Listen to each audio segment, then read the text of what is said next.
know that you also met like so many Yazidis in refugee camps in Greece back then, and I just want to know like how it was. Like I haven't been to Greece, but I know like those people who survived from genocide, smuggled through seas and ended up in the refugee camps, like going through all that. And I just how was like you listening to their stories? How did you feel? And what are some of the stories that you heard that were hard to be heard?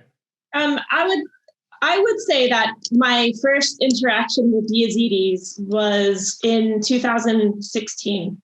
In August of 2016, that's when I was able to LHI was able to open a very small project in Greece in a refugee camp of Yazidis, about 500 Yazidi, and I was very typical American, or maybe typical anyone. I didn't really know a lot about Yazidis. Like I had seen them in the news. I had seen very sad images of the genocide. I knew that Yazidis were an ethnic and religious minority, but I didn't know much. Yeah. And so that's where my first really heart and life-changing experience was attending a memorial service on August 3rd, 2016. So in the camp that night, the Yazidis in the camp were celebrating the 2-year anniversary of the genocide. And that was very interesting and very difficult to witness. Like I didn't experience it, obviously, I wasn't there, but the pain and the grief were very palpable. The songs and the poems that were being sung, and everyone was holding candles. Men, women, children were all crying in a way that I haven't heard before.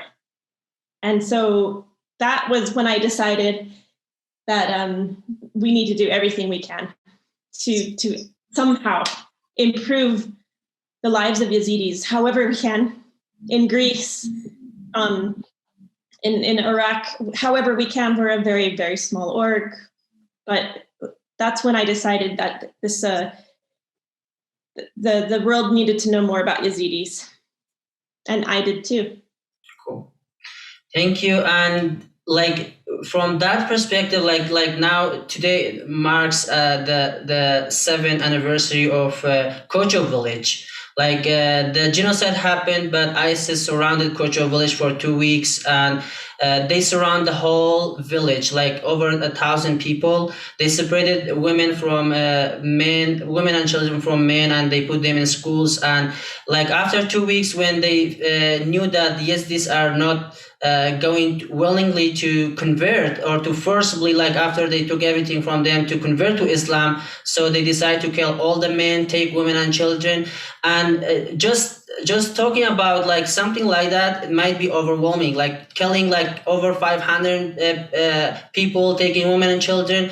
But inside these, like you have stories, like we have like Nadia Murad story, who was also from the same village, who went through the same situation. Farida, some others like Sipan Khalil, she's also a survivor. She just went to Kocho village, and they had her, like they made a coffin, and also on her name, because they thought that she was missing, she died.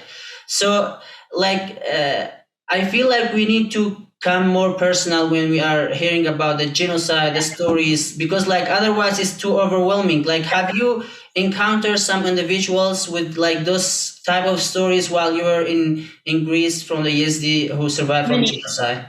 Many, and I'll share some stories with you. But I agree with you that the information as a whole can be overwhelming. For example, I read the UN report on the genocide, and I couldn't read the whole thing. I couldn't. I almost threw up. Yeah. But I read Nadia Murad's book, and because it's her story, I felt a connection with her, and I finished the story, as difficult as it was to finish. And we do this with any difficult historical genocide, I think. Yeah. For example, in World War II, the Holocaust, we read Anne Frank's diary as children, and we connect with the Holocaust through this little girl because we can't comprehend that sort of destruction. And it's the same with the Yazidi genocide. Yeah. I think what I've read, I haven't read anything worse. I think the Yazidi genocide was the most disgusting, tragic, horrific thing I've ever heard. But again, I'm meeting with people in Greece. I'm talking to them face to face. Of course, like I speak to them in Arabic, and you speak in Iraqi dialect, and so it's like, but so many speak. They were able to like change their Arabic a little bit, or they just can speak English because you're all like super intelligent, educated people. So, but I think what I really loved was I was talking to one older man who is like older. He has like the classic Yazidi mustache. He's got like, he's had a lot of bread in his life. Yeah. And he kind of is this tall, like happy man. And so very happy. And so I talked to him like, hey, how are you? And then one day he was just like, oh, did I ever tell you that I was in a militia and I killed several ISIS fighters? Like, oh, I did not know that. He takes his phone out. It's like, look, I'm like, okay. But he told me the story of why. Like he had a gun. He felt like he was able to protect his village for as long as possible. He was very proud of fighting. He was just like, I met his children too. They were standing there looking at him, like listening to the story, like, yeah, that's my dad. And so there's that story. There's also stories where there's one particular story that I can't forget, because the story, she wasn't able to finish the story because she became so sad that she couldn't finish. And in fact, we decided from some of those experiences that we probably should not be asking people as humanitarians that we're trying to teach them English and German and yoga and women's activities. We decided that we really ought not to directly say, tell me about your experience during the genocide, because some people may not want to share because it's so traumatizing.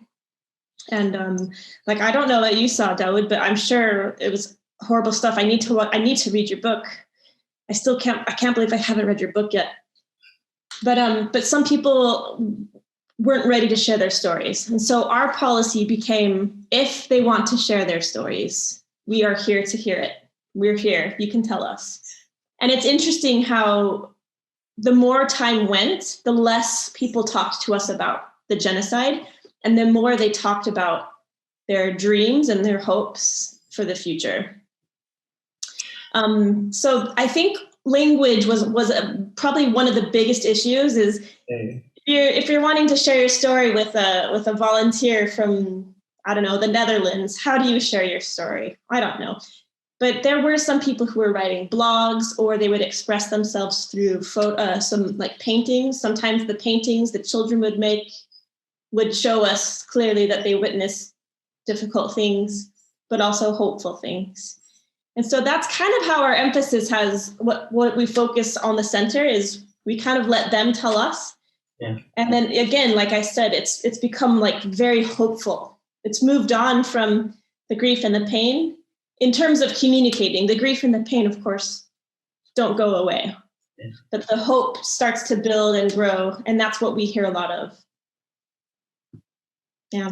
And I think that hope and the idea of hope or recovering from a genocide, it comes after we share our personal stories. Like I know like how hard it was. Like I interviewed over like 100 Yazidi survivors, and I wrote their stories, and it was so hard for them. Like sometimes I would just leave and come the other day, but still I can see that talking about their stories and also adding up some hope instead of that all that grief that they were holding inside them.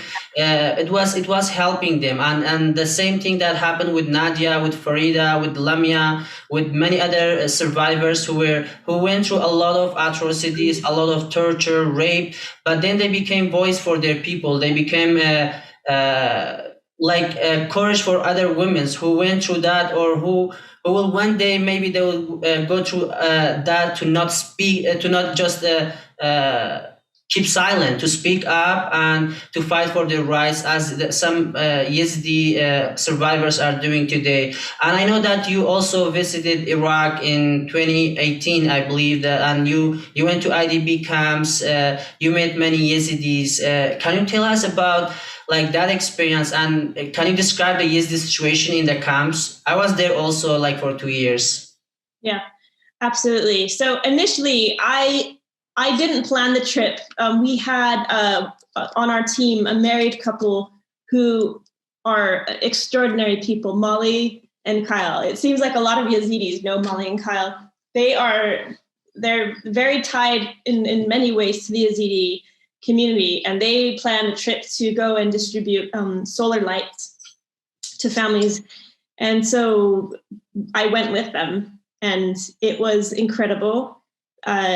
And heartbreaking, because like, why would we be distributing solar lights? Well, because there's only electricity in the camps. We went to 3 camps, and forgive me, I can't remember all of them, all their names.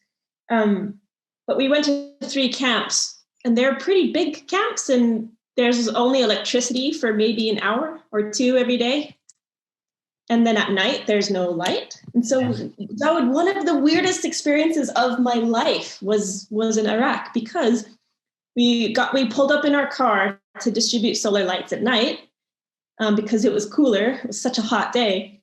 And we get out and it's dark. You can see all the stars, you can see the moon, but you can hear a city talking. You can hear thousands of people living their lives, but in the dark. And so it was very strange. It was like I knew there were people around me, but I couldn't see them. Lots of people laughing and you know, the clinking of plates together or eating, and but there's no light. And you know, people were using their cell phone lights, or we would give them these little cubes, and it was just like a little more light, better than nothing. But the conditions at the camps were horrific, terrible.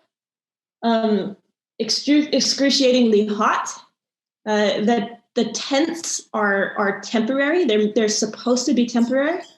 I think the tents are meant to be they're meant to last 3 months, 4 months.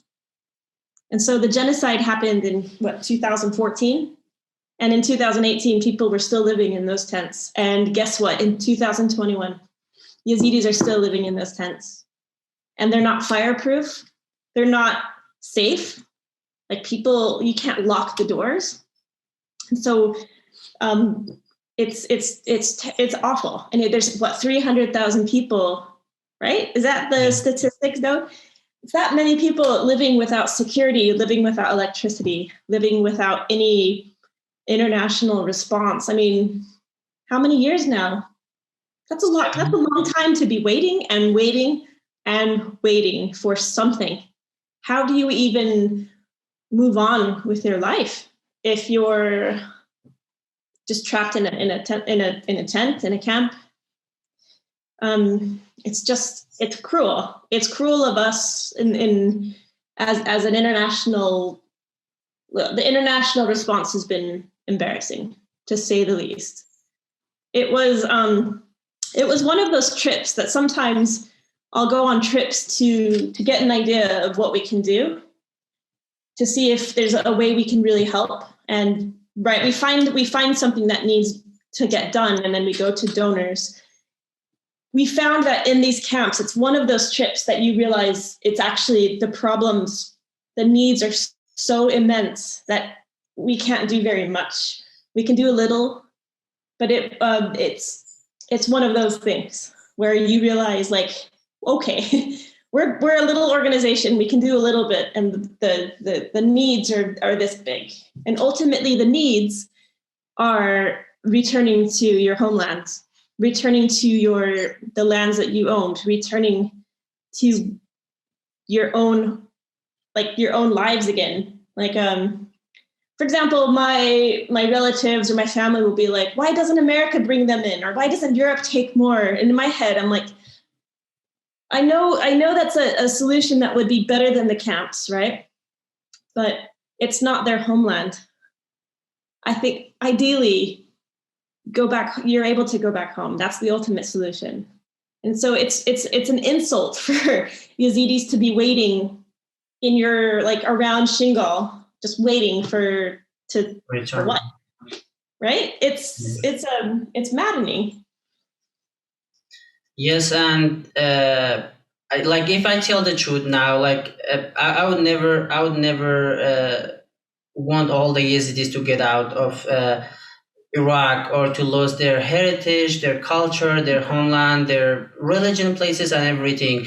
But when at the same time, when I think about my family, I want my family to get out of there and never go back to Sinjar because I don't wanna even imagine that something similar would happen to Yazidis, and then my family will be among those who will be affected by another genocide. And when we talk about like ISIS, like you see now the situation in Afghanistan, ISIS, Al Qaeda, Taliban, all these are ideologies. Like for 20 or 40 years, they have been trying to get rid of Taliban, but it's coming back stronger and now it's controlling the whole country. So there's no guarantee that another genocide is going to happen to Yazidis after a few years.